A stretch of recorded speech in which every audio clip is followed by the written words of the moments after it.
നല്ല സോഫ്റ്റായിട്ടുള്ള ആരെടുത്ത കലത്തപ്പം തയ്യാറാക്കാനും വേണ്ടി ഒരു കപ്പ് പച്ചരി 4-5 മണിക്കൂർ വെള്ളത്തിലിട്ട് കുതിർത്തിയെടുത്തു.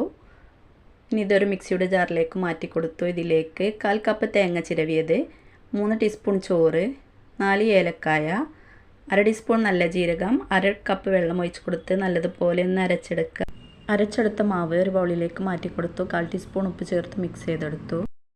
250 ഗ്രാം ശർക്കരയിലേക്ക് 1/2 കപ്പ് വെള്ളം ഒഴിച്ച് കൊടുത്ത് ഒന്ന് ഉരുക്കിയെടുത്ത് ചൂടോടെ മാവിലേക്ക് ഒഴിച്ച് കൊടുത്ത് നല്ലതുപോലെ ഒന്ന് മിക്സ് ചെയ്തെടുത്തു.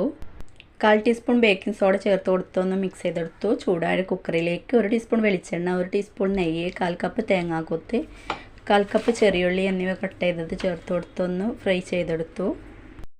ഇതിൽ നിന്ന് കുറച്ച് ഞാൻ കോരി മാറ്റിയിട്ടുണ്ട്. മാവ് കുക്കറിലേക്ക് ഒഴിച്ച് കൊടുത്ത് വിസിലൂരിയെടുത്ത് ഹൈ ഫ്ലെയിമിൽ 1 മിനിറ്റ് വെച്ച ശേഷം ലോ ഫ്ലെയിമിലേക്ക് മാറ്റി ഒരു 10-12 മിനിറ്റ് കുക്ക് ചെയ്തെടുക്കുക. കലത്തപ്പം റെഡി. ഇതിൻ്റെ ഡീറ്റെയിൽഡ് വീഡിയോ നമ്മുടെ ചാനലിലുണ്ട്.